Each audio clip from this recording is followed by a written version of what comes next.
உலகெங்கிலும் நடக்கும் முக்கிய நிகழ்வுகளை குறுஞ்செய்தி வடிவத்தில் தெரிந்து கொள்ள ஆதன் செயலியை டவுன்லோட் செய்யுங்கள். ஆதன் செயலியை டவுன்லோட் செய்ய டிஸ்கிரிப்ஷனில் உள்ள லிங்கை கிளிக் செய்யவும். இப்போ ரீசெண்டா நம்ம பார்த்திருப்போம், ஒரு சீரீஸா ரிலீஸ் ஆயிருந்தது ஒரு ஃபேமஸ் ஓடிடி பிளாட்ஃபார்ம்ல, 5ஆம் வேதம் அப்படின்னு ஒரு படம். அதுல பாத்தீங்க அப்படின்னா நம்ம எல்லாருக்குமே தெரியும் 4 வேதங்கள் இருக்கு. ரிக், யஜுர், சாமம், அதர்வனம். இதுல 5ஆவதா ஒரு வேதம் இருக்கு. அது இந்த கோவிலுக்குள்ளதான் ரகசியமாக இருக்கு. வடிவுடையம்மன் கோயில் கீழே ஒரு சுரங்கப்பாதை இருக்கிறதாகவும், அது ரெட் ஹில்ஸ் இருக்கக்கூடிய ஒரு சிவன் கோயிலோட ஒரு சுரங்கப்பாதையில கனெக்ஷன்ல இருக்கு அப்படின்ட்டு நம்பப்படுது. இன்னைக்கு வரைக்கும் நம்ம தஞ்சை பெரிய கோவில்லையும் ஒரு மிகப்பெரிய சுரங்கப்பாதை இருக்கு அப்படின்னு இதெல்லாமே நம்பப்படுது. ஆனா உண்மையா நடந்த ஒரு விஷயம் என்னன்னா, கேரளால இருக்கக்கூடிய பத்மநாப சுவாமி திருக்கோயில், அங்க இருக்கக்கூடிய பாதாள அறைகள் திறக்கணும் அப்படிங்கிறது நீண்ட நாளா இருந்த கோரிக்கை. அதுக்கப்புறம் கோர்ட்டுக்கு எல்லாம் போய் திறக்கணுமா வேண்டாமான்னு பெரிய ஃபைட் பண்ணி ஒரு வழியா திறக்கப்பட்டது. கிட்டத்தட்ட திறக்கப்பட்ட கதவுகள்ல இருந்து 1 லட்சம் கோடி மதிப்பிலான தங்க ஆபரணங்கள் கிடைச்சது.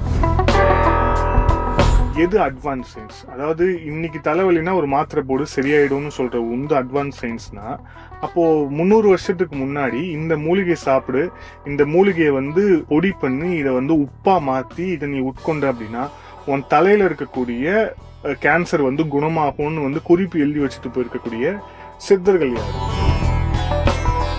நியூக்ளியர் ஃபிஷன் அப்படிங்கிற போது அந்த அணு வெடிச்சது அப்படின்னா அது எந்த வகையில வெடிக்கும் போது அதோட போட்டோ ஷேப் எப்படி இருக்கும்? அந்த ஷேப் நடராஜர் சிலையோட பொருந்தி போயிருக்கு அப்படின்னு சொல்லுவோம். அப்போ இந்த நடராஜர் சிலையை வடிவமைத்த அந்த சிற்ப கலைஞர்கள் அப்ப அந்த அணு வெடிப்பை பார்த்திருக்காங்கன்னா அவங்க எப்படி பார்த்திருப்பாங்க? மைக்ரோஸ்கோப்ல பார்த்திருப்பாங்களா? மைக்ரோஸ்கோப்பை கண்டுபிடிச்சு ராபர்ட் ஹூக்குன்னு சொல்லிட்டு ஒரு ஆங்கில இருந்து நம்ம படிக்கிறோம், ஓகேவா? ஆனா அவங்க அந்த இதை எப்படி பார்த்திருப்பாங்க? பார்த்துட்டு எப்படி அவங்க இது பண்ணுவாங்க? இதுதான் நம்ம ஒரு உலோகத்துக்கும் ஒரு தன்மை இருக்குன்னு அவங்க எழுதி வச்சிருப்பாங்க. ஒரு கல்லுக்கும் ஒரு தன்மை இருக்குன்னு எழுதி வச்சிருப்பாங்க. சோ இது எல்லாமே பேஸ்ட் ஆன் சயின்ஸ் தான்.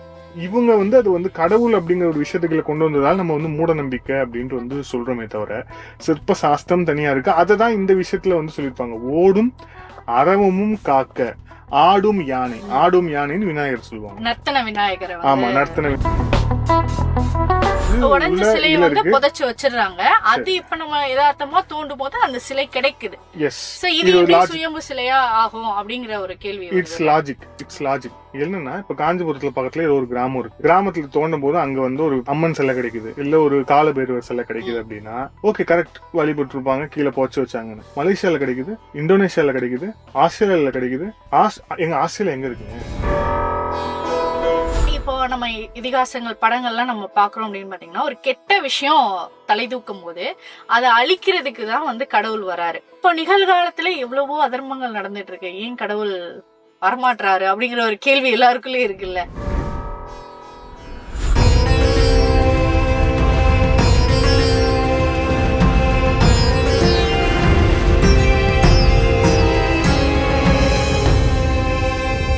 அதன் ஆன்மீகம் நேயர்களுக்கு வணக்கம். நான் உங்கள் விஜய் பிரியா.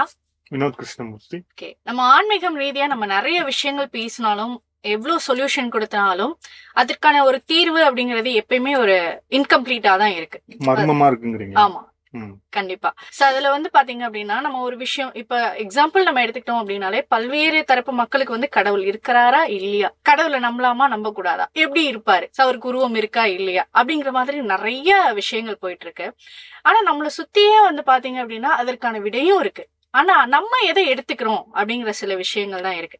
அப்படிதான் இந்த நிகழ்ச்சியில ஒரு சில விஷயங்கள், சில படங்கள் நம்ம பார்த்திருப்போம். அந்த படங்கள் உண்மையாவே ரியாலிட்டி இருக்கா? நிறைய பேர் சொல்ற விஷயங்கள் என்ன அப்படின்னு பாத்தீங்கன்னா, நம்ம நிஜத்துல நடக்கிறதான் திரையில காட்டுறாங்க அப்படிங்கிற ஒரு விஷயம் இருக்கு. அப்படி நம்ம திரையில பார்க்கக்கூடியங்கள், இந்த அமானுஷ்யமான விஷயங்கள், ஆன்மீகம் ரீதியான விஷயங்கள் உண்மையா இல்லையா அப்படிங்கறதான் இந்த நிகழ்ச்சியில நம்ம டிஸ்கஸ் பண்ண போறோம். தொடர்ச்சியா இந்த சீரீஸ்லயும் நம்ம பேச போறோம். கண்டிப்பா. இப்ப ரீசெண்டா நம்ம பார்த்திருப்போம், ஒரு சீரீஸா ரிலீஸ் ஆயிருந்தது ஒரு ஃபேமஸ் ஓடிடி பிளாட்ஃபார்ம்ல, 5ஆம் வேதம் அப்படின்னு ஒரு படம். இந்த படம் சீரீஸ் நீங்களும் பார்த்திருப்பீங்க அப்படின்னு நினைக்கிறேன். ஃபர்ஸ்ட் இந்த சீரீஸோட ஒன்லைன் ஃபர்ஸ்ட் நம்ம சொல்லிடலாம். சோ அந்த 8 எபிசோடு ரிலீஸ் பண்ணிருக்காங்க. சோ எனக்கு ஞாபகம் இருக்கிற வரைக்கும் நான் சில விஷயங்கள் சொல்றேன். இது ஒரு பிரம்மனுடைய தலை கொய்த ஒரு இடம். அந்த இடம் வந்து ஒரு கோவிலா வந்து இருக்கு. அந்த இடத்துல வந்து ஒரு சிவன்லிங்கம் வந்து பிரதிஷ்டை பண்ணி வழிபாடு பண்ணிட்டு இருக்காங்க. ஒரு ரகசியமான ஒரு பீடமும் ஒண்ணு இருக்கு. அதுல வந்து பாத்தீங்க அப்படின்னா நம்ம எல்லாருக்குமே தெரியும் 4 வேதங்கள் வந்து இருக்கு. ரிக், யஜுர், சாமம், அதர்வனம் அப்படின்னு சொல்லிட்டு 4 வேதங்கள் இருக்கு. இதுல 5வதா வந்து ஒரு வேதம் இருக்கு. அது இந்த கோவிலுக்குள்ளதான் ரகசியமாக இருக்கு அப்படிங்கிற மாதிரி சொல்றாங்க. நம்ம அந்த காலத்துல இருந்து நம்ம ஹாலிவுட் மூவியே எடுத்துக்கிட்டாலும் அப்படின்னு பாத்தீங்கன்னா இதுவுமே நமக்கு சீக்கிரம் கிடைக்கிறது கிடையாது. அதுக்குன்னு சில வழிமுறைகளை வந்து ஃபாலோ பண்ணி ரகசியமான குறியீடுகள் அதை பேஸ் பண்ணி தான் நம்ம உள்ள போய் அதை கண்டுபிடிக்கிற மாதிரியான விஷயங்கள் அப்படிதான் இந்த சீரீஸ்லயும் வந்து வச்சிருக்கிறாங்க. இதுக்கப்புறமா அந்த உண்மையான பிரம்மனுடைய தலை கொய்த இடம் வந்து எங்க இருக்கு அப்படிங்கறத 8வது எபிசோட்ல கண்டுபிடிக்கிறாங்க. அப்படிங்கிற மாதிரிதான் இந்த சீரீஸ் வந்து கொண்டு போயிருப்பாங்க.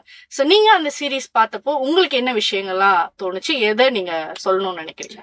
எனக்கு ஃபர்ஸ்ட் அது பார்க்கும்போது ரொம்ப ஆச்சரியமா இருந்தது. அந்த சீரீஸ் ஒட்டுமொத்தமா பார்க்கும்போதே ஆச்சரியமா இருந்தது. எந்த மாதிரி ஆச்சரியமா இருக்குன்னா, ஒரு இப்ப நீங்க சொன்னீங்க அது நம்மளுடைய நிகழ்காலத்துல நடக்கக்கூடிய விஷயங்கள தொடர்புடைய விஷயங்களா ஆன்மீகம், அதுல மர்மம் இருக்கு, மர்மம் சார்ந்த விஷயங்களும் இருக்கு அப்படின்ட்டு.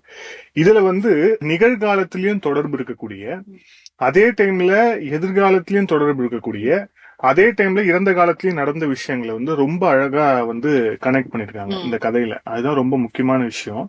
இதுல அவங்க ரெஃபரன்ஸ் எடுத்திருக்க எல்லா விஷயமும் உண்மையான விஷயங்கள். அதுதான் நம்மள வந்து இப்ப இந்த டிஸ்கஷனுக்கு தூண்டி இருக்குன்னு சொல்லலாம். உண்மையான விஷயங்கள் இந்த சென்ஸ் வந்து நம்ம போ நம்ம என்னென்ன உண்மையான விஷயங்கள் இதுக்கு பின்னாடி இருக்கு, இதோட சோர்ஸ் ஆஃப் இன்ஸ்பிரேஷன் ஒண்ணு இருக்கும்ல, அதுல இருக்கக்கூடிய உண்மையான விஷயங்கள் என்னென்ன அப்படின்ட்டு நம்ம அதை தொடர்ச்சியா பார்க்கலாம். நீங்களே சொன்ன மாதிரி ஒரு பொண்ணு, சிம்பிளா சொல்லணும்னா ஒரு பொண்ணோட டிராவல், ஒரு இடத்தை நோக்கி ஒரு ரகசிய இடத்தை வந்து கண்டுபிடிக்கிறதுக்காக ஒரு பொண்ணோட டிராவல், அந்த பொண்ணுக்கு விருப்பம் இல்லாம நடக்கக்கூடிய ஒரு டிராவல். இவ்வளவுதான் இந்த சீரீஸ். ஆனா இதுல கொண்டு வந்து சேர்த்துக்கக்கூடிய விஷயங்கள் எல்லாமே வந்து ரொம்ப வித்தியாசமானது. அதுல வந்து நம்ம ஒன்னொன்னா ஸ்டார்ட் பண்ணலாம் அப்படின்னா, 4 இஸ் a incomplete number. 4 அதாவது 4 இஸ் ஏன் இன்கம்ப்ளீட் நம்பர்னா, 4ங்கிறது ஒரு மேத்தமெட்டிக்கலா சொல்லணும்னா அது ஒரு ஈவன் நம்பர். ஆனா வந்து நம்மளுடைய விஷயங்கள்ல ஐம்புலன், அப்புறம் வந்து பஞ்சபூதம், இந்த மாதிரி விஷயங்கள் எல்லாமே வந்து 5 தொடர்புபடுத்தி தான் வருமே. முக்கால்வாசி 5 தொடர்புபடுத்தி தான் வரும். ஆனா வந்து இந்து மதத்துடைய ஆழத்துல இருக்கக்கூடிய இந்து மதத்துடைய ஒரு அதுதான் ஒரு ரூல் புக்னு சொல்லக்கூடிய ஒரு புனிதமா இந்துக்கள் கருதக்கூடிய வேதங்கள், அது 4 வேதங்களா இருக்கு. சோ அதுல வந்து 5ஆம் வேதம்னு ஒண்ணு இருக்கு அப்படிங்கறதுதான் வந்து டைரக்ட் சொல்லக்கூடிய ஒரு கான்செப்ட். ஆனா அதுக்கு அவர் வச்சிருக்க கதை அம்சங்கள், அதுக்கு அவர் கொண்டு போற விஷயங்கள் எல்லாமே உண்மையான விஷயங்கள். ஃபார் எக்ஸாம்பிள், அதுல ஒரு காமிச்சிருக்கிறது பிரம்மன் தலை வந்து கொய்யப்பட்டிருக்குன்னு. அது உண்மை. அது வந்து புராண கதைகளின்படி அது வந்து உண்மையா நடந்த ஒரு விஷயம். பிரம்மனுடைய தலை கொய்யப்பட்டது. ஆனா அது எதுக்கு அப்படிங்கறது வந்து ஒவ்வொருத்தரும் ஒவ்வொரு விஷயங்கள் சொல்றாங்க, மாறுபட்ட கருத்துக்களா தான் இருக்கு. ஆனா சிவன் வந்து பிரம்மனுடைய தலை கொய்தார், 5வது தலையை வந்து கொய்தார் அப்படிங்கிற ஒரு விஷயம் இருக்கு. ஆனா அது எங்க நடந்தது, எப்படி நடந்துச்சு, எதுக்காக நடந்துச்சு அப்படிங்கிற விஷயம் ஒவ்வொருத்தையும் கேட்கும் போது அது ஒவ்வொரு விஷயம் அவங்களோட பார்வையில இருந்து சொல்றாங்க இல்லையா. ஆனா இவர் வந்து சொல்றது மட்டும் அந்த தலை கொய்த இடம் அப்படிங்கறது மட்டும்தான் சொல்றாரு. தலை கொய்த இடம் இல்ல தலை கொய்து விழுந்த இடம் அப்படிங்கிற மாதிரி இவர் வந்து அதை வந்து கொண்டு போறாரு. ஆனா உண்மையிலேயே புராணப்படி பார்த்தோம்னா பிரம்மனுக்கு 5 தலை இருந்தது அப்படிங்கிறது உண்மை. அதுல வந்து ஒரு தலை வந்து கொய்யப்படுதுங்கிற உண்மை, அது சிவபெருமானால கொய்யப்படுதுங்கிற உண்மை. அதுக்கு ஒரு கதையும் இருக்கு, அந்த கதைக்குள்ள நம்ம போக வேண்டாம். சோ வந்து இது வந்து உண்மையான அந்த விஷயம், இதை வந்து கனெக்ட் பண்ணி எடுத்துக்கிறாரு. அதுக்கு வந்து ஐயங்கார்புரம் அப்படின்றது கூட அந்த ஊர் பேர் வந்து கொடுத்திருந்தாங்க. அதுக்கு அந்த பூசாரி மாதிரி இருக்கக்கூடியவர் வந்து சொல்லியிருந்தாரு, இந்த ஊருக்கு ஏங்க ஐயங்கார்புரம் அப்படின்னு சொல்லிட்டு பேர் வந்தது, பிரம்மனுடைய தலை கொய்த இடம் தான் வந்து ஐயங்கார்புரம் அப்படின்னு சொல்லிட்டு. ஆனா கூகுள்ல அப்படி நானும் சர்ச் பண்ணேன், வேலை இருக்கா இல்லையா அப்படின்னு. ஆனா அந்த பேர்ல வந்து ஐயன் அப்படின்னு சொல்லப்படுறது வந்து 5 தலைகளுடையவன் ஐயன் அப்படிங்கிற 5 அந்த மாதிரி. சோ ஐயன் இவங்க இங்க குறிப்பிடுறது பிரம்மாவை குறிப்பிடுறாங்க. சோ வந்து கொய்த இடம் ஐயன் கார்புரம். அது வந்து எல்லாருமே கொலோக்கியலா சொல்லும் போது ஐயங்கார்புரம்னு சொல்லுவாங்க. ஐயங்கார்னா அது ஒரு கம்யூனிட்டியோடைய பேரா இருக்கு. ஆனா அது கிடையாது. இது வந்து ஐயன் கார்புரம், அதாவது ஐயனுடைய தலை கொய்த இடம், அதாவது ஐயனுடைய தலை கொய்து விழுந்த இடம், அதுதான் ஐயன்கார்புரம் அப்படின்னு சொல்லிட்டு அது கொண்டு போறாங்க. சோ நம்ம சொல்ல வர்றது என்னன்னா, இதுல காட்டப்பட்டிருக்க ஒரு உண்மையான விஷயம், புராண ரீதியான உண்மையான விஷயம், பிரம்மாவுக்கு வந்து 5 தலை இருந்தது, கொய்யப்படுதுங்கிறது உண்மை. இது ஒண்ணு. இப்ப 2வது பார்த்தோம் அப்படின்னா, அவர் வந்து கோயில்ல இருக்கக்கூடிய ஒரு சீக்ரெட்டான ஒரு அறை, அதுதான் வந்து ஓபன் பண்றதாக அது இருக்கு கண்டுபிடிக்கிறாங்க அப்படிங்கிறது. இது ஆக்சுவலா பார்த்தோம் அப்படின்னா நடைமுறையில நிறைய கோயில்கள்ல இந்த மாதிரியான அறைகள் எல்லாருக்குமே நம்ம ரகசிய சுரங்கப்பாதை இருக்கு, இந்த இடத்துல இருந்து அங்க போறதுக்கு. இதெல்லாம் வந்து மன்னர் காலத்துல வந்து பயன்படுத்தினாங்க. நிறைய பொக்கிஷங்கள்லாம் வந்து இன்னும் மறைஞ்சிருக்கு, இந்த இடத்துல வந்து திறக்க விட மாட்டாங்க அப்படிங்கிற விஷயங்களுமே நம்ம கேள்விப்பட்டோம். நம்ம பிராக்டிகல் எக்ஸாம்பிள் என்ன சொல்லுவோம், சென்னையில இருக்கும் அப்படின்னா சென்னையில வடிவுடையம்மன் கோயில்னு ஒண்ணு இருக்கு. வடிவுடையம்மன் கோயில் கீழே ஒரு சுரங்கப்பாதை இருக்கிறதாகவும், அது வந்து ரெட் ஹில்ஸ் இருக்கக்கூடிய ஒரு சிவன் கோயிலோட ஒரு கனெக்ட்ல இருக்கு, சுரங்கப்பாதையில கனெக்ஷன்ல இருக்கு அப்படின்ட்டு வந்து நம்பப்படுது. இன்னைக்கு வரைக்கும் நம்ம தஞ்சை பெரிய கோவில்லையும் ஒரு மிகப்பெரிய சுரங்கப்பாதை இருக்கு அப்படின்னு இதெல்லாமே நம்பப்படுது. ஆனா உண்மையா நடந்த ஒரு விஷயம் என்னன்னா, கேரளால இருக்கக்கூடிய பத்மநாப சுவாமி திருக்கோயில், பத்மநாப சுவாமி திருக்கோயில்ல பாதாள அறைகள்ல அங்க இருக்கக்கூடிய பாதாள அறைகள் திறக்கணும் அப்படிங்கிறது நீண்ட நாளா வந்து இருந்த கோரிக்கை. அதுக்கப்புறம் கோர்ட்டுக்கு எல்லாம் போய் திறக்கணுமா வேண்டாமான்னு பெரிய ஃபைட் பண்ணி ஒரு வழியா வந்து திறக்கப்பட்டது. கிட்டத்தட்ட வந்து திறக்கப்பட்ட கதவுகள்ல இருந்து 1,00,000 கோடி மதிப்பிலான தங்க ஆபரணங்கள் கிடைச்சது. அதோட மதிப்பு, அதாவது அதோட இன்னைக்கு ரேட் படி பார்த்தோம் அப்படின்னா 1,00,000 கோடி. இது எல்லாமே வந்து அந்த அறையில இருந்த ஆபரணங்கள். எல்லா இடத்துலயும் இந்த ரகசியமான இடங்கள் ஓபன் பண்ணா இந்த மாதிரி புதையல் தான் கிடைக்கணும் அப்படிங்கிறது கிடையாது. புதையல் கிடைக்கணுங்கிறது கிடையாது. ஆனா ரகசிய அறையில் வைக்கப்பட்ட விஷயங்கள் வந்து அது ரகசியமா இருக்கணும், அது வந்து விலை மதிப்பற்றது அப்படிங்கிறது தான் ஒரு புரிதல். இல்லைன்னா ஏன் அதை கொண்டு போய் ஒரு அறையில கொண்டு போய் வைக்கணும், அது பாதாள அறை கொண்டு போய் வைக்கணும், அது ஏன் ரகசியமா இருக்கணும்? அதனால பத்மநாபன் சுவாமி கோயில் திருக்கோயில வந்து திறக்கப்பட்ட அந்த அறையில கிட்டத்தட்ட 1,00,000 கோடி மதிப்பிலான தங்க ஆபரணங்கள் வந்து இருக்கு. அதனாலதான் இப்ப வரைக்கும் அந்த கோயிலுக்கே வந்து எஸ்பிஜி பாதுகாப்பு போட்டு பாதுகாத்துட்டு இருக்காங்க. அதுலயும் வந்து ஒரு அறை திறக்கப்படல. அந்த பத்மநாபன் சுவாமி திருக்கோயில கூட ஒரு அறை திறக்கப்படல. அதை திறக்கிறதுக்கு அங்க இருந்த வந்து அங்க பூஜை செய்யக்கூடிய அவங்க எல்லாருமே வந்து அது வந்து எதிர்ப்பு தெரிவிச்சாங்க. ஏன் எதிர்ப்பு தெரிவிச்சாங்க அப்படின்னா, அவங்க எதிர்ப்பு தெரிவிச்சதுக்கான காரணமா வந்து அவங்களே வெளியே நிறைய பிரஸ்ல எல்லாம் நிறைய வந்து சொல்லியிருக்கிறாங்க. அவங்களே சொல்லும் போது அவங்க என்ன சொல்றாங்க, நாங்க ஏற்கனவே ஒரு 5 அறையை திறந்துட்டோம், அதுல வந்து தங்க ஆபரணங்கள் எல்லாமே இருக்கு, அதுல வந்து கொடை தங்கத்திலேயே ஆன கொடை, அதுல ஆரம்பிச்சு நிறைய இந்த மாதிரி ஆபரணங்கள் தங்க ஆபரணங்கள் அதுல இருக்கு.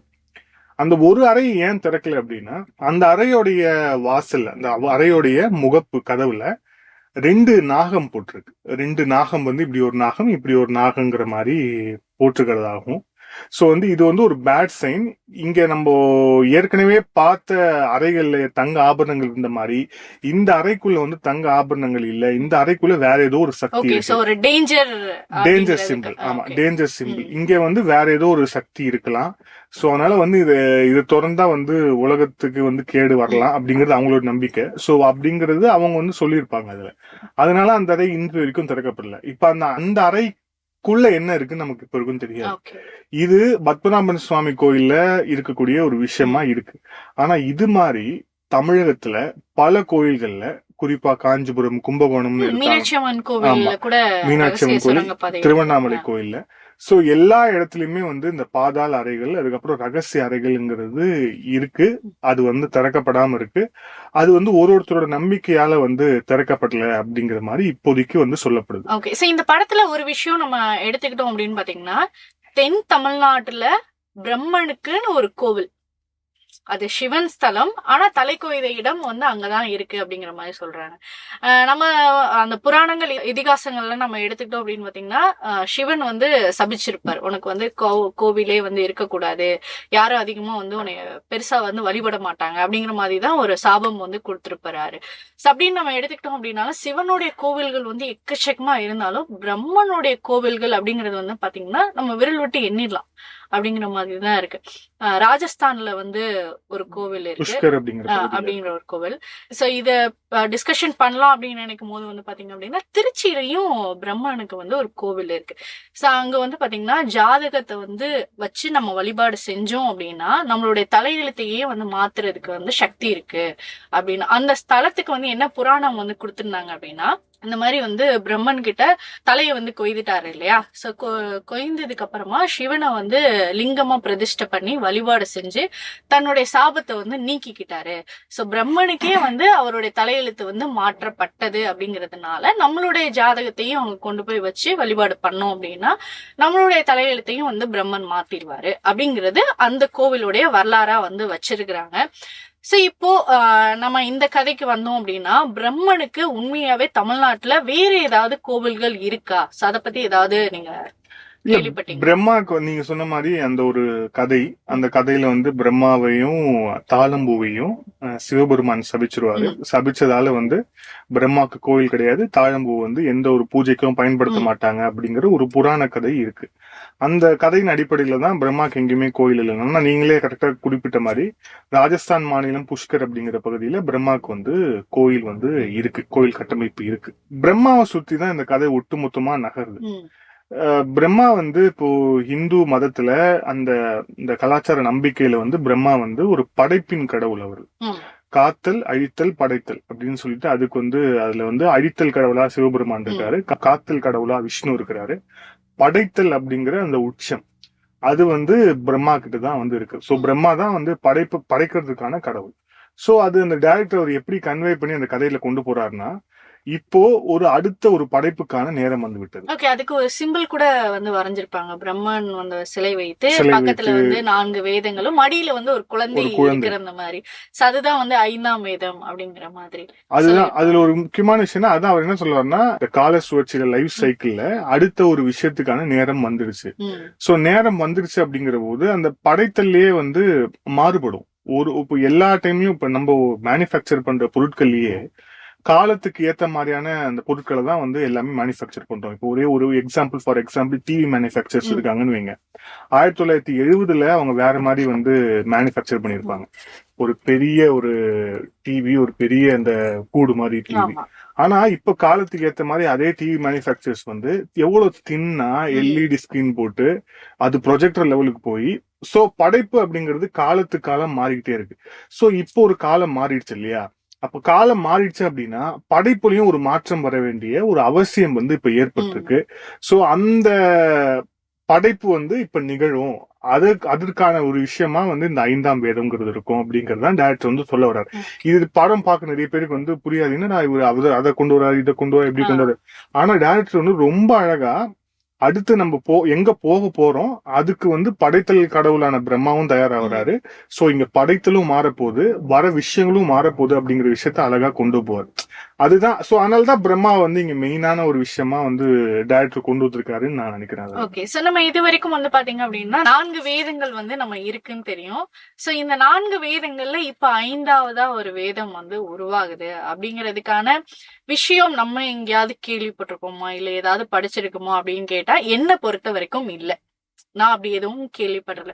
உங்களை பொறுத்த வரைக்கும் நீங்க ஏதாவது அந்த மாதிரியான விஷயங்கள் இருக்கும், ஒருவேளை இருக்கலாம் அப்படிங்கிற மாதிரி ஏதாவது உங்களுக்கு தோணுதா? இல்ல, அதுல என்னன்னா, அதுல டைரக்டர் ரைட்லி மென்ஷன்டு 5ஆம் வேதம்னு வந்து ராமாயணத்தையும் மகாபாரத்தையுமே வந்து சொல்றது உண்டு. ஏன்னா வேதங்கள் வந்து 4 வேதங்கள். அந்த 4 வேதங்களையும் நம்ம எல்லாரும் படிக்க முடியாது, படிக்கக்கூடிய மொழியிலயும் இருக்காது. ஒரு சிலர் ஆனா இப்பவும் வந்து அதுக்குன்னு தனியா வந்து படிச்சு அதுல பாண்டித்யம் பெற்ற நிறைய பெரியவர்கள் இன்னமும் இருக்கிறாங்க. அவங்களுக்கு அந்த 4 வேதங்கள் பற்றி, அந்த வேதங்கள் சொல்லப்பட்ட விஷயங்கள் பத்தி எல்லாமே வந்து தெரியும். சோ அத வந்து எளிமையா மக்கள் மத்தியில ஒரு ஆன்மீக விஷயத்த மக்கள்கிட்ட கொண்டு போகணும்னா மகாபாரதம், ராமாயணமே வந்தது. அதுவும் கிட்டத்தட்ட ஒரு 5ஆம் வேதம் தான் அப்படின்ட்டு வந்து நம்பப்படுவது உண்டு. சோ இப்ப இன்னும் காலம் மாறிடுச்சு, இப்ப இன்னும் அட்வான்ஸா போயிட்டோம் அப்படிங்கறதால இப்போ 5ஆம் வேதம் அப்படிங்கிற விஷயத்துக்குள்ள என்ன இருக்கும் அப்படிங்கிற ஒரு கியூரியாசிட்டி. 5ஆம் வேதம் இருக்கா இல்லையா அப்படிங்கறத தாண்டி காலம் மாறிடுச்சு. சோ இந்த காலத்தை வந்து உரிய வகையில ஒரு வழி நடத்துறதுக்கு ஒரு விஷயம் வேணும். அது வந்து அது பைபிள்ல கூட அடுத்தடுத்த அப்டேட் வந்து வந்துகிட்டே தானே இருக்கு. அதுல வந்து புதிய ஏற்பாடு, பழைய ஏற்பாடு அப்படிங்கிற பிரிவுகள் அதுலயே இருக்கும். இஸ்லாம்ல நிறைய ரிசர்ச் சம்பந்தமான விஷயங்கள் தொடர்ச்சியா நடந்துகிட்டே தான் இருக்கு. சூஃபில இருந்து வேற வேற வழிமுறைகளை அவங்க வந்து இது பண்ணிட்டே இருக்காங்க. சோ இந்து மதம்னு பொறுத்தவரை, இந்து மதத்துல வந்து இந்த மாதிரி அடுத்த கட்ட ஒரு விஷயத்தை நோக்கி நகரத்துக்கு நமக்கு ஏற்கனவே வந்து ஒரு விஷயங்கள் சொல்லப்பட்டு உண்டு. ஃபார் எக்ஸாம்பிள் சொல்லணும் அப்படின்னா, ரொம்ப ரீசெண்டா வந்த கல்கி படம், மேபி அதை பத்தி நம்ம அடுத்த எபிசோட்ல கூட பேசலாம். சோ கல்கி அப்படிங்கிறது தசாவதாரத்துல கடைசி அவதாரம், 10வது அவதாரம். அந்த அவதாரம் வரப்போ இந்த உலகம் வந்து அழியும். அப்ப வந்து இங்க வந்து அதர்மங்கள் தலை தூக்கும். அதர்மங்கள் தான் சரின்னே ஒரு கூட்டம் வந்து போயிட்டே இருக்கும். அதெல்லாம் இவங்க சொல்ல சொல்ல இது எல்லாமே இப்ப நடந்துட்டு இருக்க விஷயங்கள் நம்மளே பார்க்கணும். ஓட்டு காசு வாங்குறாங்க, ஒரு நல்லவன் இருக்கான் ஊழல் செய்யாம இருக்கானா அவன் வந்து கோமாளி மாதிரி. இல்ல கோமாளி மாதிரி இல்ல. நான் என்ன சொல்றேன்னா அந்த அந்த கால சூழல் வந்து கல்கி அவதாரம் எங்க வரும் அப்படிங்கும் அதர்மம் தலை தூக்கும் போது அதர்மம் தான் நல்லது அப்படின்னு வந்து எல்லா ஒரு சமூகமே நம்பும் போது அந்த அவதாரம் வந்து வரும் அப்படிங்கிறது ஒரு நம்பிக்கை. கல்கி அவதாரம் அவதரிக்கும் அப்படிங்கிறது ஒரு நம்பிக்கை. சோ டைரக்டர் வந்து அதுக்கான ஒரு லீடையும் வந்து கொடுத்திருக்காரு. இது வந்து டெக்னாலஜி ரிலேட்டபிளா வந்து கொண்டு வந்திருப்பாரு. நிச்சயமா ஏஐ வந்து அட்வான்ஸா வளர்ந்துச்சு அப்படின்னு நம்ம நிறைய முக்கிய பிரபலங்கள் வந்து சொல்லியிருக்கோம். எலான் மஸ்க் அவருமே வந்து சொல்லியிருக்காரு, ஏஐ தொழில்நுட்பம் வந்துச்சு அப்படின்னா உலகத்துல வந்து நிறைய பேருக்கு வந்து வேலை இழப்பு ஏற்படும். ஒரு அசுர வளர்ச்சி நம்ம அடைஞ்சாலும் அது வந்து ஒரு வெற்றியா நமக்கு வந்து கொண்டாட முடியாது அப்படிங்கிற மாதிரியான விஷயங்களை வந்து சொல்லியிருப்பாரு. உண்மையா அவ்வளவு பெரிய டேஞ்சர் தான். உண்மையாவே நிறைய நம்ம இப்ப வரைக்குமே எந்த அளவுக்கு வளர்ந்துருக்கோ அதுவே வந்து மிகப்பெரிய டேஞ்சரா தான் வந்து நம்ம பார்த்துட்டு இருக்கோம். சோ அப்படிங்கிறப்போ இன்ன வரைக்குமே நம்ம டெக்னாலஜில எவ்வளவோ வந்து வளர்ந்தாலும் இன்ன வரைக்கும் இன்னொரு மனிதன் வந்து உருவாக்கல. அது வந்து நம்ம மனிதன் தான் இன்னொரு மனிதனை உருவாக்குறான். இல்ல டெக்னாலஜி ரிலேட்டடா நான் சொல்றேன். டெக்னாலஜின்னு நம்ம எவ்வளவு வளர்ந்தாலும் டெக்னாலஜி ரிலேட்டடா நம்ம ஒரு மனிதனை வந்து உருவாக்கவே முடியாது. அது வந்து சாத்தியமே கிடையாது. ஆனா இத வந்து சாத்தியப்படுத்தி இருக்கிறாங்க இந்த படத்துல. அது வந்து சாத்தியப்படுத்தி அந்த ஒரு விஷயம் அது வந்து கிட்டத்தட்ட ஒரு அதர்மமான ஒரு விஷயம் தான். சோ டெக்னாலஜி ரிலேட்டடா ஒரு மனிதன் உருவாகிறான், நம்ம ஆன்மீகம் ரிலேட்டடா நம்மளை காப்பாத்துறதுக்கு அப்படின்னு சொல்லிட்டு ஒரு கடவுள் வந்து நமக்காக உருவாரு. அவர் வந்து 5ஆம் வேதம் அப்படிங்கிற மாதிரி ஒரு விஷயம் வந்து வருது. சோ இப்ப இது வந்து டெக்னாலஜி வளர்றதையும் நம்ம நோக்கி போகுது.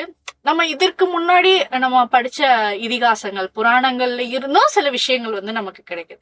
அதாவது பாஸ்ட் அண்ட் ஃபியூச்சர் ரெண்டையுமே மேஜர் பண்ணி இதுல சொல்லி இருக்கிறாங்க. அதுல நீங்க சொல்றது ஒரு சின்ன திருத்தம் என்னன்னா, அறிவியல் வந்து நம்ம வந்து ஒரு மனுஷனை அறிவியல் ரீதியா உருவாக்கலன்னு நீங்களே ஆக்சுவலா உருவாக்குறாங்க. அதுக்கு பேர் வந்து குளோனின்னு ஒரு முறை இருக்கு. இப்போ ஏன் வந்து பிராய்லர் கோழிலாம் எல்லாம் மனுஷன் வேற வேற மாதிரி இருக்கான். ஓகேவா, நம்மள வந்து இயற்கை படைக்கிறதால நம்ம வந்து கருப்பா இருக்கும், வெள்ளையா இருக்கும், மூஞ்சி இதா இருக்கு, ஒருத்தருக்கு வேற வேற மாதிரி இருக்கு. சோ இயற்கையோட படைப்புல வந்து எப்பவுமே ஒரு வெரைட்டி இருக்கும். ஆனா சயின்ஸோட படைப்புல ஒரு வெரைட்டி இருக்காது. அதுல வந்து ஒரு என்ன சொல்றது, ஒரு ஒற்றை தன்மை தான் இருக்கும். அதாவது எல்லாமே ஒரே மாதிரி இருக்கும். பிராய்லர் ஃபார் எக்ஸாம்பிள் பிராய்லர் கோழி வந்து அது வந்து ஒரு நாட்டு கோழி கிடையாது. அது வந்து அது இயற்கையால உருவாக்குற செயற்கையா வந்து உருவாக்குற ஒரு விஷயம். அதனாலதான் அது எல்லாமே ஒன்னா இருக்கு. சோ குளோனிங் அப்படிங்கிற முறை ஏற்கனவே இருக்கு, ஆனா தடை செய்யப்பட்டது. இப்போ இந்த டைரக்டர் சொல்ல வர விஷயங்கள் என்னன்னா, ஏற்கனவே சுஜாதா அவர்கள் எழுத்தாளர் சுஜாதா அவர்கள் ஒரு காலத்தில் எழுதுனதுதான். என்ன சொல்ல வர்றாரு அப்படின்னா, உலக போர் நிறைய விஷயங்களை மையப்படுத்தி வந்திருக்கு. முதல் உலக போர், 2ஆம் உலக போர் எல்லாமே வந்து நாடுகளுக்கு இடையேயான அவங்கள யாரு வல்லரசு நாடுகள் இடையான ஒரு போட்டியாக இருந்தது. இப்ப அடுத்த ஒரு உலக போர் வந்துச்சு அப்படின்னா இவங்க இந்த டெக்னாலஜி வளர விஷயங்களை பார்க்கும்போது நம்ம வந்து கிட்டத்தட்ட ஒரு பயோவாரையும் பார்த்தோம்.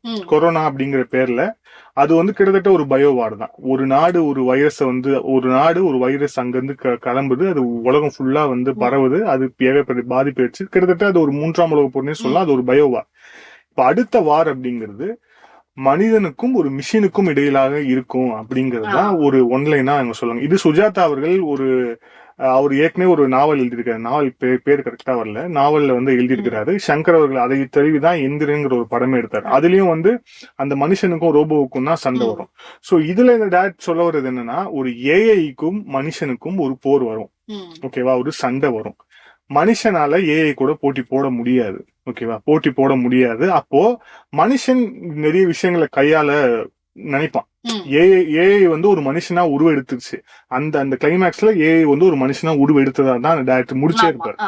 ஒரு ஏஐ வந்து ஒரு மனுஷனா வந்து உருவெடுத்துருச்சு அப்படின்னா மனுஷனுக்கும் ஏஐக்குமான ஒரு போராக ஃபியூச்சர்ல மாறும் அப்படின்னு தான் அவர் சொல்லியிருப்பாரு. இன்னொரு முக்கியமான விஷயம் என்னன்னா, சிலிகான் அப்படின்னு ஒரு விஷயத்த கெமிக்கல் சொல்லியிருப்பாரு. இப்ப நம்ம எல்லாமே கார்பன் பாடின்னு சொல்லுவோம். நம்ம ஒரு பழங்கால பொருட்கள் இப்போ ஆர்கியாலஜில ஒரு விஷயம் புதுசா ஏதாவது கண்டுபிடிக்கிறாங்க அப்படின்னா கார்பன் டேட்டிங் கார்பன் பேஸ்ல தான் ஆமா கார்பன் டேட்டிங் பண்ணுவாங்க. அதுல அந்த பொருளை எடுத்து அதுல இருக்கக்கூடிய கார்பன் மெட்டீரியல் அதை வச்சே இது வந்து எவ்வளவு வருஷம் பழமையானதுன்னு கண்டுபிடிப்பாங்க. அது மரத்துல இருந்து எல்லாத்துல இருந்தே கண்டுபிடிப்பாங்க. சோ இனிமே அந்த ஏஐ வந்து எதை பயன்படுத்த போகுதுன்னா சிலிக்கான் அததான் வந்து பயன்படுத்த போகுது அப்படிங்கறதுதான் அந்த டேரக்டரோட கான்செப்ட். சோ ஃபியூச்சர்ல நடக்கக்கூடிய போர், ஃபியூச்சர்ல வந்து மூழக்கூடிய ஒரு போர் மனிதன் வெர்சஸ் ஏஐ, அதாவது மனித வடிவிலான ஏஐ அதுக்கப்புறம் மனுஷன் ரெண்டுத்துக்கும் இடையிலான ஒரு போராதான் வந்து இருக்கும் அப்படிங்கறது அவர் சிக்னிபிகண்டா காமிக்கிறது. அந்த போர்ல மனிதர்களுக்கு, அதாவது we are the natural citizens of this world, this earth. ஓகேவா, நம்ம தான் இயற்கையானவர்கள்.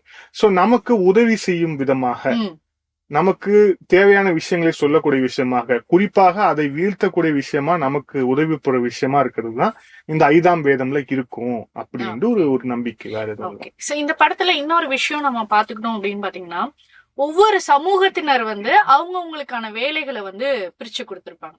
ஐ மீன் வந்து அந்த பீடத்தை, பிரம்மனுடைய தலைக்கோயித இடத்தை வந்து கண்டுபிடிக்கிறதுக்கு ஒவ்வொருத்தர் பிரிவுல இருந்தும் ஒவ்வொருத்தர் வந்து வருவாங்க. சோ இது வந்து உண்மையாவும் சில நம்ம புராணங்கள் ரீதியாவும் சில ஹிஸ்டரிலாம் எடுத்து பார்த்தோம் அப்படின்னு பாத்தீங்கன்னா, சாவி ஒருத்தர்கிட்ட இருக்கும், அந்த அறைக்கான ரகசிய குறியீடு ஒருத்தர்கிட்ட இருக்கும், அதுக்கான பாதை வந்து இன்னொருத்தர்கிட்ட இருக்கும், அந்த வம்சாவளியை சேர்ந்தவங்கள்ட்ட இருக்கும். சோ உண்மையாவே இதுவும் வந்து ரியலா நடந்த சில இன்சிடென்ட் பேஸ் பண்ணி தான் நடந்தது. ரியலா நடக்கிற விஷயங்கள் இப்போ ஒரு எக்ஸாம்பிள் எடுத்துட்டோம் அப்படின்னா, சபரிமலையில ஒரு ராஜ குடும்பம் அங்க இருக்கு. அவங்க கிட்டதான் அந்த ஐயப்பனுடைய அந்த தங்க கவசத்துல இருந்து எல்லா விஷயமே அங்கதான் இருக்கும். அவங்கதான் அதை வந்து பரம்பரையா அவங்கதான் பராமரிச்சுட்டு வராங்க. அந்த தங்க கவசத்தை எடுத்து சபரிமலைக்கு அந்த ஐயப்பனுக்கு போட போகும்போதுதான், அந்த பெட்டியை கொண்டு போகும்போதுதான் மேல வந்து அந்த கழுகு வந்து அந்த பெட்டியை பாதுகாத்துட்டு வரும் அப்படின்ட்டு ஒரு ஐதீகம் இப்ப வரைக்கும் இருக்கு. சோ அரச குடும்பங்கள்ல, தமிழகத்துல மட்டும் இல்ல, இந்தியா முழுக்கக்கூடிய அரச குடும்பங்கள்ல இந்த மாதிரி ஏதாவது ஒரு விஷயத்த நீங்க பாதுகாத்து அடுத்த தலைமுறைக்கு கடத்தணும் அப்படிங்கிற ஒரு கட்டாயத்தை வந்து அந்த அவங்க முன்னோர்கள் ஏற்படுத்திட்டு போயிருக்காங்க. ஆனா அன்பார்ச்சுனேட்டா என்னன்னா, நிறைய இடங்கள்ல நம்ம அந்த வழிமுறையை வந்து நம்ம வந்து தொலைச்சிட்டோம், இல்ல கைவிட்டோம், இல்ல அலட்சியப்படுத்தி அதை வந்து வேணான்னு ஒதுக்கி விட்டுட்டோம். ஓகே. ஆனா இன்னொரு இன்சிடென்ட் ஞாபகம் இருக்கு. மதுரையில வந்து அழகர் கோவில், அந்த அழகர் வந்து வீதி உலா வரும்போது வந்து பாத்தீங்கன்னா ஒரே ஒரு தடவை தான் அந்த 18ஆம் கருப்பசாமியோட கோவில் கதவு வந்து திறக்கும். 10 நாள் ஃபுல்லாமே மூடிதான் இருக்கும். அந்த கோவிலுடைய சாவி மட்டும் அந்த திறக்கிற அன்னைக்கு ஒருத்தர்ட்ட இருக்கும். அவர் வந்துதான் அந்த கதவை திறக்கிறது. இதுவுமே வந்து ஃபாலோ பண்றாங்க. சோ இந்த மாதிரியான விஷயங்களும். சோ இப்போ நம்ம ரியாலிட்டியா நம்ம எடுத்துக்கிட்டோம் அப்படின்னு பாத்தீங்கன்னா, இப்போ சில விஷயங்கள்லாம் நமக்கு மர்மமா இருக்குல்ல, இந்த கோவில்ல சில ரகசிய அறைகள் இருக்கு, ரகசியமான, இப்ப அவங்களுக்குமே ஒரு கியூரியாசிட்டியில இருக்கும்ல, இதெல்லாம் என்னவா இருக்கும், நம்ம கிட்ட இதுக்கான சாவி இருக்கு, ஆனா அதை நம்ம வந்து ஓபன் பண்ணி பார்க்க முடியாது, அதற்கான விதிமுறை வந்து நமக்கு கிடையாது. ஆனா இப்படி சில விஷயங்கள் இருக்கும்போது ஒண்ணு புதையலா இருக்கலாம். சோ எல்லாருமே டக்குன்னு யோசிக்கும் போது, இந்த மாதிரியான ஒரு மர்மமான இடம் இருக்கும்போது புதையலுங்கிறதான் ஃபர்ஸ்ட் யோசிப்பாங்க. அதை தாண்டி மன்னர்களா இருக்கட்டும், ஆதி காலத்து சித்தர்கள், ஞானிகளா இருக்கட்டும், புத்தர்களா இருக்கட்டும், இந்த மாதிரி இருக்கிறவங்க வேற என்னென்ன விஷயங்கள் எல்லாம் மறைச்சு வைப்பாங்க? மறைச்சு வைக்கிறது இந்த சென்ஸ் என்னன்னா, அவங்க வந்து மோஸ்ட்லி மறைச்சு வைக்கிறதுக்கான விஷயங்கள் வந்து அந்த காலம், எப்ப அதுக்கான காலம் வருதோ, அது கனிதோ, அது வந்து நிச்சயமா வெளிப்படும் அப்படிங்கிறது தான் அவங்களுடைய நம்பிக்கை. சோ வந்து மறைச்சு வைக்க ஆரம்பிச்சா அவங்க ஏகப்பட்டது நிறைய விஷயங்கள் வந்து மறைச்சு வச்சிருக்கிறாங்க. அதுல வந்து நம்ம வெறும் இந்த நம்மளுடைய அந்த we are living in materialistic world அப்படிங்கறதால நம்ம மைண்ட் வெறும் தங்கம், கோல்டு அந்த விஷயத்திலேயே தான் போகுது. நிறைய ஓலைச்சுவடிகளும், பழைய காலத்து ஓலைச்சுவடிகள், முக்கிய குறிப்புகள்லாம் இருக்கு. இப்பவே வந்து நிறைய குறிப்புகள் எடுத்து நம்ம அண்ணா லைப்ரரியில வந்து இருக்கு, அது கண்காட்சியிலேயே வந்து வச்சிருக்காங்க. அதை போய் பார்க்கணும்னா பார்க்கலாம். சோ அவங்க வைத்த குறிப்புகள், குறிப்பா இங்க சொல்லணும் அப்படின்னா, நம்ம வந்து ரிச் கல்ச்சர் இன் ட்ரெடிஷன், அதாவது நான் இத ஒரு கொல்லிமலை சீரியஸ் அப்போ நான் சொல்லியிருந்தேன். இவங்க எல்லாமே இப்ப சயின்ஸ்னு பேசக்கூடியவங்க எல்லாருமே வந்து நம்மளுடைய கல்ச்சர்ல இருந்த பழைய விஷயங்களை நக்கலடிக்கிறதுங்கிறது அவங்களுக்கு ஒரு வாடிக்கையான ஒரு விஷயம். நாம அதான் பேசிட்டு நம்ம சொன்னோம்னா, கிட்டத்தட்ட ஒரு 20 வருஷம் 25 வருஷத்துக்கு முன்னாடி தலைவலிக்குன்னு ஒரு மாத்திரை கண்டுபிடிச்சாங்க. ஆனா சித்தர்கள் வந்து ஒரு 300 வருஷத்துக்கு முன்னாடி தலையில வரக்கூடிய கேன்சருக்கான மருந்தை எழுதி வச்சுட்டு போயிருக்காங்க. சோ நமக்கு எது அட்வான்ஸ் சயின்ஸ் அப்படின்னு ஒரு விவாதம் நடத்த வேண்டிய ஒரு காலத்துல நம்ம வந்துட்டோம். எது அட்வான்ஸ் சயின்ஸ்? அதாவது இன்னைக்கு தலைவலினா ஒரு மாத்திரை போடு சரியாயிடும்னு சொல்ற உந்து அட்வான்ஸ் சயின்ஸ்னா, அப்போ 300 வருஷத்துக்கு முன்னாடி இந்த மூலிகை சாப்பிடு, இந்த மூலிகையை வந்து பொடி பண்ணி இதை வந்து உப்பா மாத்தி இதை நீ உட்கொண்ட அப்படின்னா உன் தலையில இருக்கக்கூடிய கேன்சர் வந்து குணமாகும்னு வந்து குறிப்பு எழுதி வச்சுட்டு போயிருக்கக்கூடிய சித்தர்கள் யாரு? சோ அப்ப அவங்க எவ்வளவு அட்வான்ஸ் சயின்ஸா அவங்க வந்து யோசிச்சிருக்காங்க. சோ என்னன்னா அவங்க டைம்லயே ஒரு அட்வான்ஸ் சயின்ஸ் அவங்க வந்து யோசிச்சிருக்காங்க. அவங்க பீரியட்லயே. ஆமா, அடுத்த தலைமுறை வரும்போது அவங்களுக்கு அந்த ஒரு ஃபோர்ஸ் இல்லை அப்படிங்கறதால இது மூட நம்பிக்கைன்னு அப்படியே எல்லாமே ஒதுக்கி வச்சு பாதி விஷயத்த அழிச்சிட்டாங்க. இப்பவுமே நம்ம நிறைய விஷயங்கள் வந்து நம்ம பாட்டி தாத்தாக்கள்லாம் கூட இருக்கும் போது சில விஷயங்கள் செஞ்சோம்னா நம்ம அதையே நம்ம கேஷுவலா மூட நம்பிக்கை இதெல்லாம் வந்து இந்த காலத்துக்கு சரிப்பட்டு வராது அப்படிங்கிற மாதிரி நம்ம அதை கேஷுவலா ரொம்ப கடந்து போயிடுறோம். அது ரொம்ப முக்கியமான விஷயம். அது குறிப்பா வந்து இந்த அறிவியல் பேசுறவங்க பேர்ல நான் தெருவுக்கு 4 பேர் யூடியூப் சேனல் ஆரம்பிச்சு இந்த மிஸ்டர் ஜிகே மிஸ்டர் சயின்ஸ் எல்லாம் பேசக்கூடிய விஷயங்கள் இருக்குல்ல, இதுல வந்து நீ அறிவியல் பேசுனா நீங்க பேசுங்க, ஒன்றும் தப்பு கிடையாது, ஓகேவா? ஆனா நம்மளோட ஏன்ஷியன் கல்ச்சர்ல இருக்கக்கூடிய விஷயங்கள் அவங்க சொல்லக்கூடிய விஷயங்கள்ல வந்து உங்களுக்கு ஒண்ணு தெரியலன்னா போவாத, தெரிஞ்சா சொல்லு, ஓகேவா? ஆனா இவங்க வந்து நக்கல் பண்றது மூலியமா என்ன ஆகுதுன்னா அடுத்த தலைமுறைக்கு அது மீது இருக்கக்கூடிய நம்பிக்கை வந்து பாடிடுது. வருஷத்துக்கு 2 கோடி பேர் சாவறாங்க உலகத்துல கேன்சருக்காக, ஓகேவா? ஆனா கேன்சருக்கு இங்க கொல்லிமலை ஏதோ ஒரு கிராமத்துல உட்கார்ந்து ஒருத்தன் மருந்து சொல்றான், மருந்து சரியாகுதுன்னா சாப்பிட்டு உயிர் வாழ்றதுன்னு வந்து அறிவாளித்தனம். அதை நீ மூட நம்பிக்கைன்னு பேசினா அதை விட பெரிய மூட நம்பிக்கை இருக்குமா? இப்ப நம்ம வந்து நிறைய விஷயங்கள் நம்ம பேசணும். இது போச்சு அப்படின்னா நம்ம தொடர்ந்து நிறைய விஷயங்கள் நம்ம பேசிட்டே இருக்கோம். சோ பேக் டு நம்ம மூவிக்கு வருவோம். சோ இந்த படத்துல வந்து பாத்தீங்க அப்படின்னா சில குறியீடுகள் மாதிரி அந்த கோவிலுடைய சிலைகள் வந்து வடிவமைச்சிருப்பாங்க. ஓடும் அரவமும் ஆடும் யானையும் அப்படிங்கிற மாதிரி. சோ இதை வந்து நிறைய பேர் தப்பா புரிஞ்சுக்கிட்டு யானை ஆடு இதெல்லாம் கொண்டு வருவாங்க, பாம்பை கொண்டு வா ஆடை கொண்டு வா அப்படின்லாம் சொல்லுவாங்க. ஆனா அந்த சிலைகள் வந்து பாத்தீங்க அப்படின்னா அது ஃபுல்லாவே சிலைகள், அந்த கோவில்ல இருக்கக்கூடிய சிலைகளை தான் வந்து மென்ஷன் பண்ணுது. சோ அதை வந்து கரெக்டா அந்த சிலை செய்யற குடும்பத்துல இருந்து ஒருத்தர் எங்க முன்னோர்கள் வந்து சிலை செஞ்சிருக்காங்க அப்படின்னா அதுக்கு சில குறியீடுகள் சில விஷயங்களை வந்து சொல்லுவாங்க. ஆணை அப்படின்னா விநாயகர், நடனம் ஆடும் விநாயகர் அப்படின்னு சொல்லிட்டு சொல்லுவாங்க. அந்த அரவான் அப்படின்னா பாம்பு மென்ஷன் பண்ணி அதுக்கு கீழே தான் அந்த பாதை இருக்கு அப்படிங்கிற மாதிரி.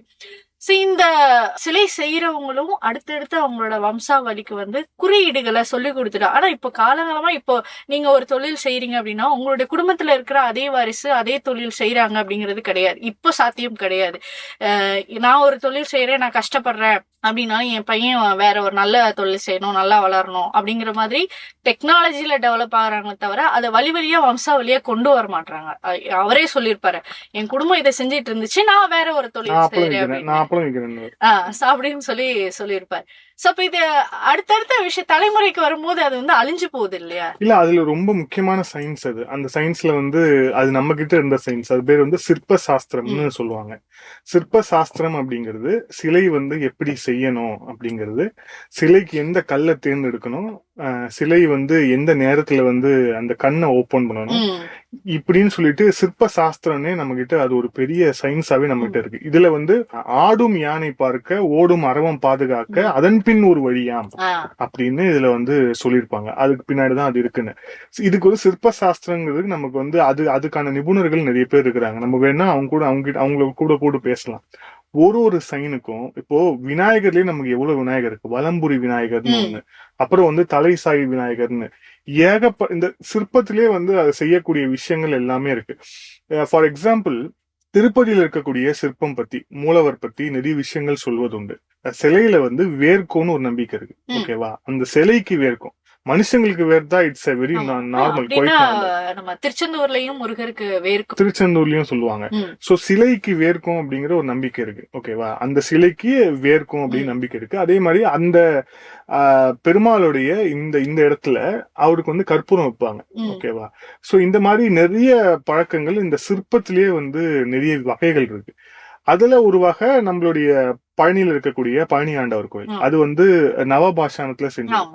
மூலிகைகளால, வெறும் மூலிகைங்கிறது ஒரு இலைகள், அதால ஒரு கெட்டித்தன்மையை உண்டாக்க முடியுமா, அதால இவ்வளவு ஸ்ட்ராங்கான ஒரு மெட்டீரியலை உருவாக்க முடியுமாங்கிறதே ஃபர்ஸ்ட் ஒரு ஆச்சரியம். ஆனா அதுல ஒரு சிலையை வந்து செஞ்சிருக்கிறாங்க. சோ இது வந்து சிற்ப சாஸ்திரம் நம்ம கிட்ட இருக்கு. தனியா ஒரு சயின்ஸே இருக்கு. அந்த சயின்ஸின் அடிப்படையில தான் இந்த விஷயங்கள். இதுல இன்னொரு முக்கியமான விஷயம் சிதம்பரம் நடராஜர் கோயில். சிதம்பரம் நடராஜர் கோயில்ல அந்த நடராஜர் வந்து அவரு வந்து அந்த 2 கால்களை ஒரு காலை தூக்கி இருக்கிற விஷயங்களாகட்டும், குழந்தைய மிதிச்சிருக்கிற மாதிரியான குழந்தைய விஷயம், மிதிச்சிருக்கிறது, அத சுத்தி வந்து விஷயங்களா இருக்கு. இது எல்லாமே சிதம்பர ரகசியம்னு கூட சொல்லுவாங்க. இது எல்லாம் இது வந்து நம்ம இதே நடராஜர் சிலையை வந்து அமெரிக்கால இருக்கக்கூடிய நாசா விண்வெளி மையத்துல அவங்க வந்து ஒரு இடத்துல வந்து வச்சிருக்காங்க. அதுக்கான போட்டோஸே இப்ப எல்லாமே வெளியே இருக்கு. அது வந்து ஒண்ணுமே இல்ல, இப்ப நம்ம எல்லாம் படிச்சிருப்போம், புரோட்டான்ஸ், நியூட்ரான்ஸ், எலக்ட்ரான்ஸ் எல்லாமே படிச்சிருப்போம். சோ ஒரு அணு வந்து வெடிக்கும் போது அது என்ன வடிவத்துல இருக்கு அப்படிங்கறத வந்து கேப்சர் பண்ணும்போது அந்த வடிவம் நடராஜரோட வடிவத்தோட பொருந்தி இருந்தது அப்படிங்கிறது அவங்களுடைய ஒரு நம்பிக்கை. ஒரு அணு இருக்கு, அதாவது நியூக்ளியர் ஃபிஷன், நியூக்ளியர் ஃபியூஷன் அப்படின்னுவாங்க, படிச்சிருப்போம் நம்ம. சோ வந்து ஃபியூஷன் அப்படின்னா வந்து ஒரு விஷயம் வெடிச்சு 2 ஆகுது. ஃபியூஷன் அப்படின்னா 2 விஷயம் கம்பைன் பண்ணி ஒன்னாகிறது. சோ இதுல வந்து ஃபிஷன், நியூக்ளியர் ஃபிஷன் அப்படிங்கிற போது அந்த அணு வந்து வெடிச்சது அப்படின்னா அது எந்த வகையில வெடிக்கும், அதோட அந்த வெடிக்கும் போது அதோட போட்டோ ஷேப் எப்படி இருக்கும், அந்த ஷேப் நடராஜர் சிலையோட பொருந்தி போயிருக்கு அப்படின்னு சொல்லுவோம். அப்போ இந்த நடராஜர் சிலையை வடிவமைத்த அந்த சிற்ப கலைஞர்கள் அப்ப அந்த அணு வெடிப்பை பார்த்திருக்காங்கன்னா அவங்க எப்படி பார்த்திருப்பாங்க? மைக்ரோஸ்கோப்ல பார்த்திருப்பாங்களா? மைக்ரோஸ்கோப்பை கண்டுபிடிச்சு ராபர்ட் ஹூக்குன்னு சொல்லிட்டு ஒரு ஆங்கில இருந்து நம்ம படிக்கிறோம், ஓகேவா? ஆனா அவங்க அந்த இதை எப்படி பார்த்திருப்பாங்க? பார்த்துட்டு எப்படி அவங்க அந்த இது பண்ணுவாங்க? இதுதான் நம்ம சயின்ஸ். இது அவங்களுக்கு புரியாது. இதுதான் நம்ம சயின்ஸ்.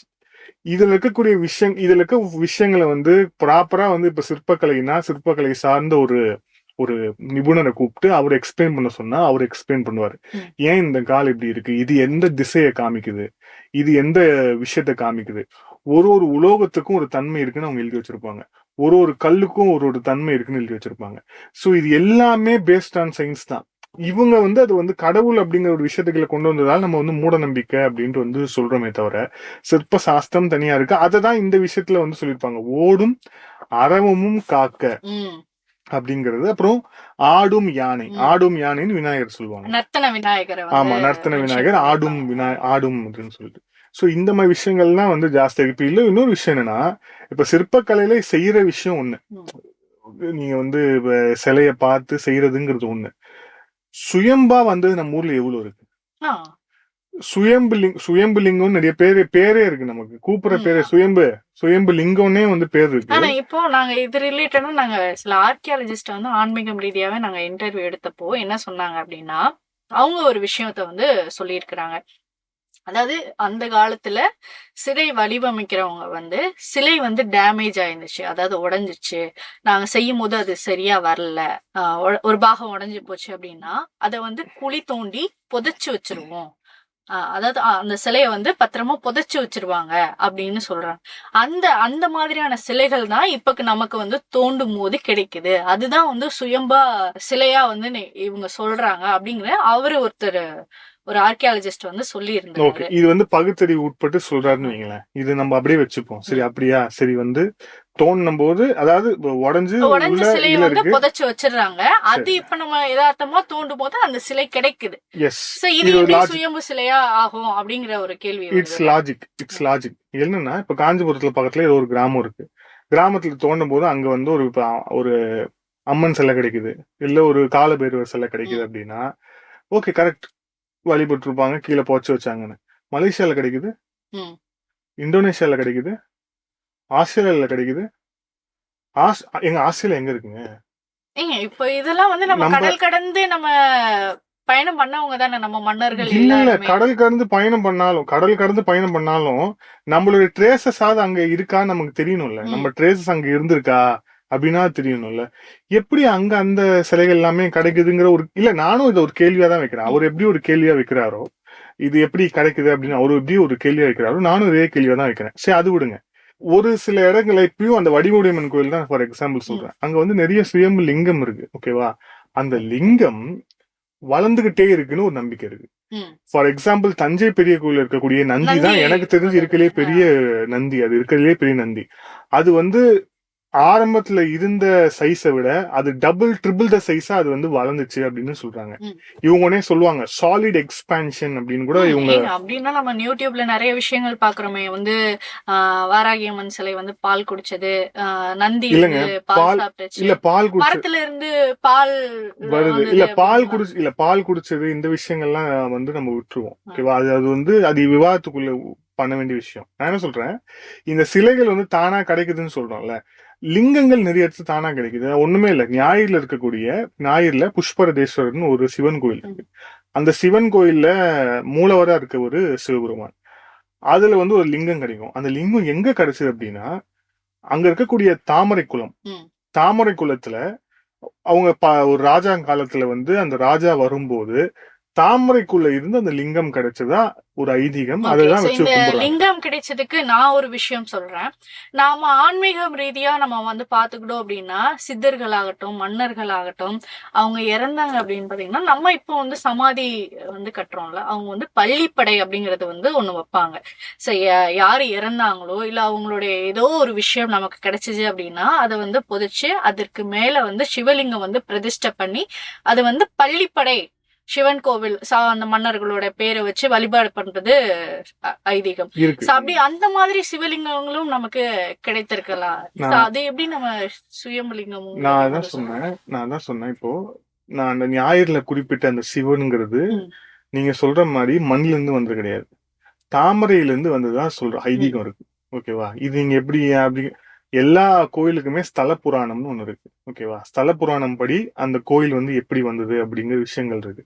நீங்க ஸ்தல புராணம் படி பார்த்தோம் அப்படின்னா அங்க இருக்க சிவன் வந்து தாமரையில இருந்து வந்ததாக, அதனாலதான் புஷ்பரதேஸ்வரர். புஷ்பத்தையே ரதமாக கொண்டவர் அப்படிங்கிற ஒரு ஒரு ஒரு நேமோட வந்து அவங்க அழைக்கப்படுறாங்க. இதெல்லாமே நம்ம வந்து டிஸ்கஸ் தான் பண்ண முடியும். இதுல வந்து ஒருத்தரும் உட்கார்ந்து வந்து ஆராய்ச்சி பண்றதுக்கு இப்ப டைம் கிடையாது. அதனால வந்து இதுல வந்து இதோடைய உண்மைகள் என்ன அப்படின்னு தெரிஞ்ச பெரியவர்களும் யாரும் வெளில சொல்றது கிடையாது. சொன்னா நம்ம யாரும் வந்து நம்ப போறது கிடையாது. சொன்னா அவரே வந்து 1000 கேள்வி கேட்போம் அப்படிங்கறதால அவங்களும் வந்து சைலண்டா உட்காந்துருக்காங்க. சோ இதுல அவர் சொல்ற அந்த சிற்ப சாஸ்திரம், பேக் டு வந்தோம் அப்படின்னா 5ஆம் வேதம் வந்தோம்னா, அவர் சொல்ற அந்த சிற்ப சாஸ்திரம் வந்து ஒரு குறியீடு. இப்ப இருக்கக்கூடிய சிற்பங்கள் வந்து எல்லா சிற்பமும் நீங்க நினைக்கிற மாதிரி சாதாரண சிற்பமும் அப்படின்னு நீங்க கடந்து போக முடியாது. அதுல நிறைய குறியீடுகள் இருக்கு. அந்த குறியீடுகள் வேற ஒரு விஷயத்த உனக்கு உணர்த்துறதா இருக்கும் அப்படின்ட்டு வந்து சொல்லப்படுது. பிரவீன் மோகன் அப்படின்னு சொல்லிட்டு ஒரு யூடியூப் சேனல் இருக்கு. அவர் வந்து பாத்தீங்க அப்படின்னா இந்த நிறைய கோவில்களுடைய அந்த சின்னங்களாகட்டும் சிலைகளாகட்டும் அந்த சக்கரங்களாகட்டும் தேராகட்டும் இது எல்லாமே வந்து எக்ஸ்பிளைன் பண்ணுவாரு. இது அவருடைய யூடியூப் சேனல்ல பண்ணக்கூடிய விஷயங்கள். இப்ப கூட நம்ம மாமல்லபுரத்துல வந்து பாத்தீங்க அப்படின்னா அந்த கல்லு வந்து பாத்தீங்கன்னா அந்தரத்துல தொங்குற மாதிரி அந்த கேப் எல்லாம் இருக்கும். இந்த மாதிரியான விஷயங்கள் வந்து ரொம்ப தத்ரூபமா வந்து இப்ப இருக்கிற டெக்னாலஜில அதை பண்ண முடியுமா அப்படிங்கறது எனக்கு தெரியல. ஆனா அந்த காலத்திலே டெக்னாலஜி இல்லாம வந்து நிறைய விஷயங்களை வந்து பண்ணிருக்காங்க. அந்த மாதிரியான ஒரு விஷயம் இதுலயும் இந்த படத்துலயும் வந்து கொண்டு வந்திருக்காங்க. ஒரு ஆதி காலத்துல இருக்கக்கூடிய விஷயங்களை வந்து ரொம்ப தெளிவா ரொம்ப மைன்யூட்டா வந்து கொண்டு வந்திருக்காங்க.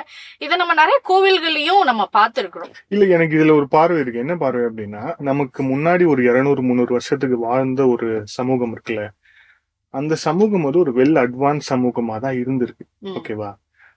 அந்த சமூகம் பற்றிய தகவல்கள் நம்ம கிட்ட மறைக்கப்பட்டிருக்கு அப்படின்னா அது மறைஞ்சு போயிருக்கு. ஓகேவா? அதே மாதிரி ரெண்டாவது விஷயம், இந்த அட்வான்ஸா நம்ம கண்டுபிடிச்சிருக்கோம்ல, இந்த கண்டுபிடிச்ச விஷயம் இப்ப தேவைப்படாது ஆனா ஃபியூச்சருக்கு தேவைப்படும் அப்படின்னு அதை மறைச்சு வச்சு கடத்தக்கூடியவர்களா அந்த முன்னோர்கள் இருந்திருக்கிறாங்க. ஓகேவா? தம்பி, இது வந்து ரொம்ப அட்வான்ஸான விஷயம். ஓகேவா? இது சிற்ப கலையா இருக்கட்டும் இல்ல வேற எந்த விஷயங்களா இருக்கட்டும், குறிப்பா ஏதாவது ஒரு மூலிகை குறிப்பாவே இருக்கட்டும். ஓகேவா? மூலிகை குறிப்பா இருக்கட்டும், இந்த எல்லா விஷயமே ரொம்ப அட்வான்ஸ். ஓகேவா? ஆனா நம்ம இப்பவே கண்டுபிடிச்சிட்டோம்.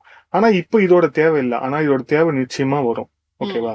சோ நான் இதை மூலியமா கடத்துறேன், மூலியமா நீ வச்சுட்டு நீ வந்து அடுத்தடுத்த தலைமுறை கடத்துக்கிட்டே இரு, அடுத்த தலைமுறை எடுத்து பார்த்துக்கிட்டே இருப்பான். ஓகேவா?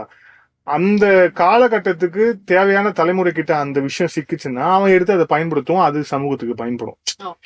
இது வந்து அவங்களுடைய ஒரு கான்செப்டா வந்து இருந்திருக்கணும். நான் யூகிக்கிற ஒரு விஷயம் தான், அப்படி ஒண்ணு இருந்திருக்கணும். அப்படி இருந்த விஷயம்னா அதுல சில விஷயங்கள் தான் நமக்கு இப்ப கிடைக்குது. ஆனா பல விஷயங்களை இன்னும் மறைஞ்சுதான் இருக்கு. அது என்னன்னே தெரியாம இன்னும் நம்ம ஆளுங்க வச்சுட்டு தான் இருந்திருப்பாங்க. அதுக்கு ரொம்ப அழகா இவர் இந்த டைரக்டர் சொல்லியிருப்பாரு. இதே நாகா சார் தான் இந்த பாட்டோட டைரக்டர் இல்லையா, இவருடைய ஒரு படம் இருக்கும், அது வந்து அனந்தபுரத்து வீடுன்னு அந்த படம் பார்த்திருப்பீங்க. அந்த படத்துல அந்த பாலா சார் அப்படின்னு ஒரு கேரக்டர் இருக்கும். அந்த கேரக்டர் வந்து அந்த ஹீரோ வந்து வெரைட்டி வந்து கடனை வசூலிக்கக்கூடிய மிரட்டக்கூடிய ஒரு கேரக்டரா இருக்கும். கிளைமேக்ஸ்ல அந்த பார்ட்னர் வந்து பணம் ஏமாத்திட்டு போயிருவான், அவங்க அப்பா அம்மா ஆவி காட்டி கொடுத்துரும், அந்த பணம் வந்து ஹால்ல கிடக்கும். அந்த பணத்தை பாத்துக்கிட்டே இருப்பாரு அந்த இவரு. அந்த பணத்துக்கு மேல ஒரு பெண்ணு, பழைய பெண்ணு வந்து உளுந்து கிடக்கும். பழைய பெண்ணு வந்து உளுந்து கிடக்கும். எல்லாரும் என்ன நினைப்பாங்க, இந்த ஆள் காசு தான் எடுக்க போறான் போல இருக்குன்னா இவர் ஆர்வமா போய் அந்த பெண்ணை எடுப்பாரு. அப்ப அந்த பெண்ணை பார்த்துட்டே இருந்துட்டு அவர் சொல்லுவாரு, பாலா சார், நான் உங்ககிட்ட கடன் வாங்கும் போது, கடன் திருப்பி கேட்கும் போது நீங்க இந்த பெண்ணை கொடுத்தீங்கனாலே நான் போயிருப்பேன். ஏன் தெரியுமா, இந்த பெண் வந்து காந்தி அவர்கள் பயன்படுத்திய பெண்ணு, சுதந்திரத்துக்கு பிறகு அவர் வந்து கையெழுத்து போட்ட முதல் பெண் இது. அதுல சொல்லும் போது அந்த பெண்ணை வந்து திருப்பி அந்த ஹீரோவோட பாக்கெட்லயே வச்சுட்டு, நம்மளுடைய பெற்றோர்கள் நம்மளுடைய முன்னோர்கள் நமக்கு விட்டுட்டு போன உண்மையான மதிப்பு நமக்கு பல விஷயங்கள்ல தெரியறது இல்ல. அந்த படத்தோட கிளைமேக்ஸ் தான் நமக்கு தெரியறது இல்ல பாலா சார் அப்படின்ட்டு முடியும். This is the reality. அது வந்து நமக்கு தெரியறது கிடையாது. அதனால வந்து இந்த மாதிரி விஷயங்கள் நடக்குது. சோ இந்த படத்துல அவர் சொன்ன பல விஷயங்கள் இந்த மாதிரி ரியாலிட்டியோட ஒத்து போற விஷயங்கள் தான். அவர் ஏஐல ஆரம்பிச்சு இந்த சிற்ப சாஸ்திரத்துல இருந்து எல்லாம், அந்த கோயில்ல இருக்கக்கூடிய அறைகள்ல ஆரம்பிச்சு எல்லாமே வந்து இருக்கக்கூடிய விஷயங்கள்ல ஒத்து போற விஷயமா தான். ஓகே, சோ இந்த நிகழ்ச்சியோட இறுதிக்கு வந்தாச்சு. சோ இதுல வந்து கடைசியா நான் கேட்கக்கூடிய ஒரு கேள்வி என்ன அப்படின்னு பாத்தீங்கன்னா, நம்ம வந்து எல்லா படமே எடுத்துக்கோங்க, இந்த மாதிரியான டெக்னாலஜி ரிலேட்டட் ஆகட்டும், வரலாறுகள் ரிலேட்டட் ஆகட்டும், இப்ப எக்ஸாம்பிள் கல்கி படம் ஆகட்டும், கலியுகம்னு ஒண்ணு வருது, அதை அழிக்கிறதுக்கு ஒரு அவதாரம். இப்போ நம்ம இதிகாசங்கள் படங்கள்லாம் நம்ம பாக்குறோம் அப்படின்னு பாத்தீங்கன்னா, ஒரு கெட்ட விஷயம் தலை தூக்கும் போது அதை அழிக்கிறதுக்கு தான் வந்து கடவுள் வராரு. நம்ம கல்கி படத்திலே கூட அததான் சொல்லி இருப்பாங்க. இந்த படத்திலேயே ஒரு அட்வான்ஸான டெக்னாலஜி ஏஐ வந்து மனிதர்கள் எல்லாத்தையுமே வந்து அழிக்கிறதுக்கு வருது. அந்த ஏஐ டெக்னாலஜி அழிக்கிறதுக்கு ஒரு விஷயம் வந்து வருது, 5ஆம் வேதம் அப்படின்னு.